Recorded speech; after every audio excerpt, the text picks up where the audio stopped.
Durante estos días, el Opus Dei está celebrando un congreso extraordinario. El objetivo es presentar a la Santa Sede unas posibles modificaciones de sus estatutos, y esto se debe a que así lo pidió la Santa Sede a través de un motu propio que se llama Ad Carisma Tuendam. Y lo que quiero hacer en este vídeo hoy es comentar un aspecto de este motu propio. Antes de continuar, quiero dejar claro que yo no pertenezco de ninguna manera al Opus Dei. No hablo, por tanto, como parte afectada en esta cuestión, sino meramente como un cristiano bautizado que quiere comprender mejor la fe. Ya está. Lo que quiero comentar es el artículo 4, que fue el que más generó noticias, porque es la primera vez en la historia en la que un presbítero, hasta donde yo sé, tiene prohibido acceder al orden episcopal. Eso no había ocurrido antes que yo sepa y no afecta a nadie más en la actualidad que yo sepa. Cuando digo que voy a comentar este cuarto artículo, quiero que quede claro que no estoy cuestionando la norma.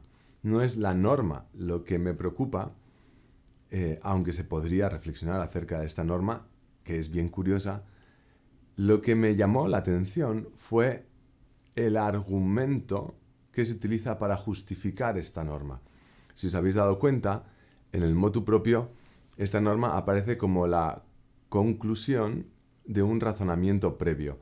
Y lo que quiero analizar es ese razonamiento previo, porque creo que contiene posibles errores. Uno filosófico, uno teológico y uno práctico. Estoy convencido de que la Iglesia en los últimos 150 años está avanzando en la comprensión cada vez más profunda de los carismas, de estas gracias maravillosas que Dios derrama con generosidad para la edificación de su Iglesia.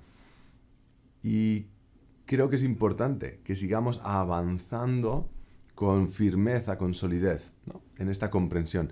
Y creo que aquí hay algunas ideas que no nos ayudan, no nos facilitan el camino. Y por eso, simple y llanamente, considero que es oportuno señalarlo.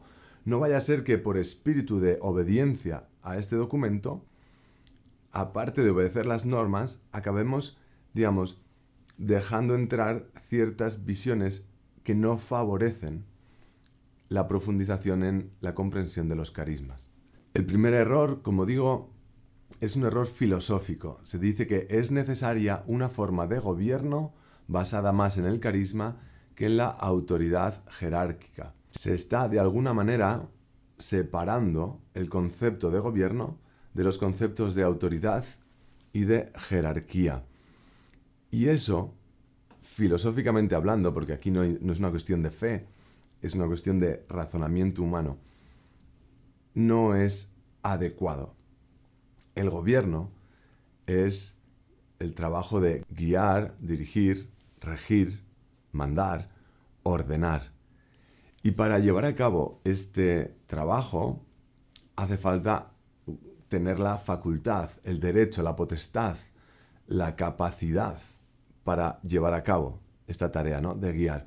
Y el hecho de que sean algunos, uno o varios, los que asumen esta responsabilidad de llevar a cabo esta tarea, eso genera diversidad entre los hombres, diferencia, graduación, es decir, jerarquía. Por tanto, los conceptos de gobierno, autoridad y jerarquía no son separables. Son tres conceptos que van unidos, que se quieren. Por eso he puesto ahí un corazoncito, porque son tres conceptos que se quieren, que van unidos y no se pueden separar. Es una cuestión muy interesante y que en el siglo XXI creo que necesitamos volver a reflexionar sobre ella, toda esta cuestión del gobierno, la autoridad, y creo que podemos encontrar en San Agustín y antes en Aristóteles grandes ayudas, y ojalá que algún día, Dios quiera, podamos reflexionar y profundizar más en esta cuestión. De momento, paso al siguiente error teológico. Tiene que ver con la última parte de esta frase. Dice, es necesaria una forma de gobierno, y dice ahora, basada más en el carisma que en la autoridad jerárquica. Tal y como se expresa el texto, los carismas quedan diferenciados, separados y opuestos a la autoridad jerárquica. Habría que elegir entre unos u otros. Y vamos a ver cómo esto no es así, puesto que los carismas son ciertas gracias que Dios derrama en nosotros para el servicio. Y uno de los servicios que los seres humanos se prestan unos a otros es el gobierno. Y el gobierno, como hemos visto antes, está vinculado a la autoridad jerárquica. Entonces, el gobierno de la autoridad jerárquica no es algo que se oponga a los carismas, sino que es algo que procede de los carismas. Para que quede claro que esto no es una ocurrencia mía, aquí en el 2023 se le ha ocurrido a alguien, voy a leer 3 documentos. El primero de ellos, Juvenescit Ecclesia, de la Congregación para la Doctrina de la Fe, y ahí en el punto 9 decía: el surgir de los diferentes carismas nunca ha faltado en el transcurso de la historia secular eclesiástica. Sin embargo, solo recientemente se ha desarrollado una reflexión sistemática sobre ellos. Esto es lo que venía diciendo. Estamos avanzando, ¿no? Vemos que la Iglesia avanza en una comprensión cada vez más profunda de los carismas. Y en esa línea de profundizar, San Juan Pablo II decía en una audiencia general: no hay que contraponer estos carismas a los ministerios de carácter jerárquico y en general a los oficios.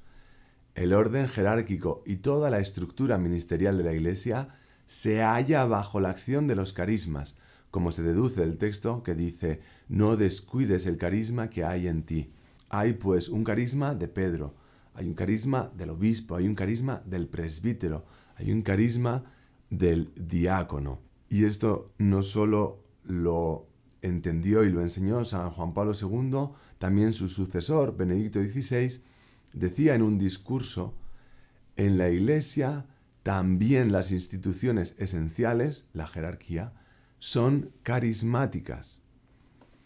Y atendiendo a toda esta profundización en la comprensión de los carismas, la carta Juvenescit Ecclesia dice en el número 10: es posible reconocer una convergencia del reciente magisterio eclesial sobre la coesencialidad entre los dones jerárquicos y carismáticos.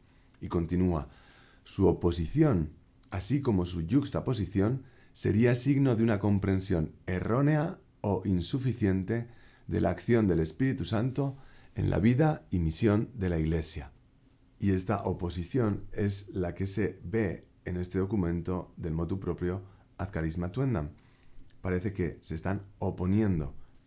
Quiero comentar en último lugar un posible error práctico, o en la práctica, digamos, entre lo que se hace y lo que se dice. Se dice que hay que favorecer una manera de gobierno que no utilice la autoridad y la jerarquía, pero eso mismo se hace a través de un acto de la autoridad jerárquica de la Iglesia, un motu propio que impone unas normas. Entonces, o bien hago caso a lo que dice el texto y por tanto lo que hace el texto no es algo muy deseable, o bien lo que está haciendo es algo deseable y por tanto lo que dice no es algo muy que deba ser tomado en cuenta. Estoy editando el vídeo y me doy cuenta de que conviene que haga una última aclaración, y es que quizá este texto esté queriendo decir algo diferente de lo que yo he entendido. Si es así, en el fondo el resultado es el mismo. Necesitamos seguir profundizando en la comprensión acerca de los carismas, y eso incluye llegar a tener un lenguaje común que nos permita comprendernos unos a otros. Así que tenemos tarea. Gloria al Padre, al Hijo y al Espíritu Santo.